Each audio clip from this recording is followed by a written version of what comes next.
Hey, it must be Monday, July 22nd, 2013. My name is Wes Hagen. I'm the vineyard manager and the winemaker at Clopepi Vineyards and Clopepi Estate Wines. You can see the vines out in back of me. It is actually very slowly and softly raining this morning, which was sort of a surprise. We were supposed to get a little bit of a low pressure. The high pressure is kind of moving out. We're about 20% veraison right now at Clopepi, so we're starting to see some color out there in the vines. But today I want to talk to you about something totally different, and it all starts sort of with what's happening right now, which a lot of people are excited about, me maybe not so much, but the Duchess of Cambridge, Catherine, is giving birth to a new royal. And I was looking at Reddit yesterday, and I saw a great little meme that said something like a lot of soldiers back in the Revolutionary War died face down in the mud to prevent us from caring about the royals. And it started making me think about what this society means and how Europe influences the United States.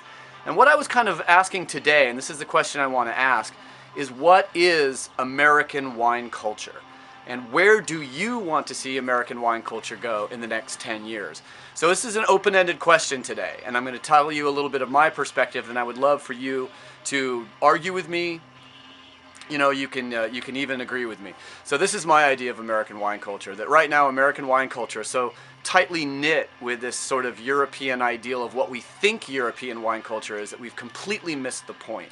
As Americans, I think sometimes we think a little bit that we're a little ignorant in wine culture because we see, the French and the Italians, and we think, wow, we'd really like to sort of hitch our wine culture onto the Italian and French wine culture, just sort of the same way that we named Clopepi instead of a purely American name.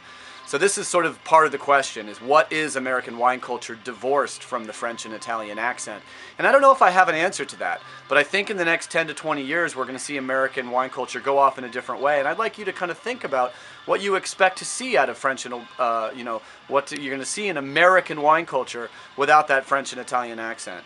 I see American wine culture moving slowly towards a more elegant and restrained style.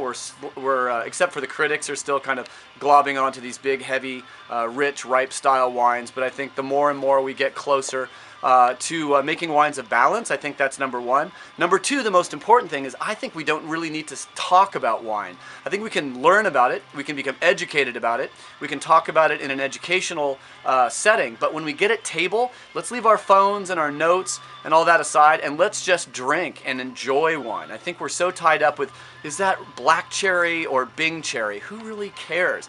It's BS. I think Mark Twain, I think, said, the first responsibility of an American is to question Europe.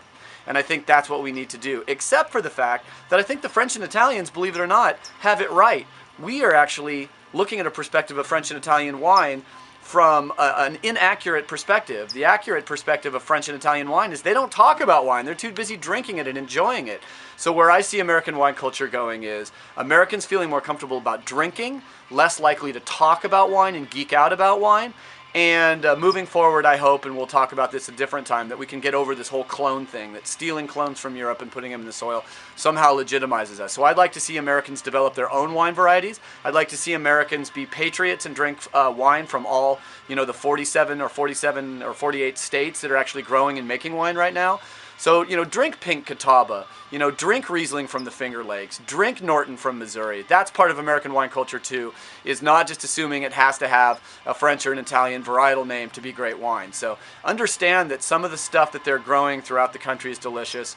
Let's forget a little bit about talking about wine and get back to drinking and enjoying wine without having to talk about it. So now the question is to you, what is wine culture today in the United States, and where is wine culture going in the next 10 years. So leave some comments here, some questions, some great stuff like that.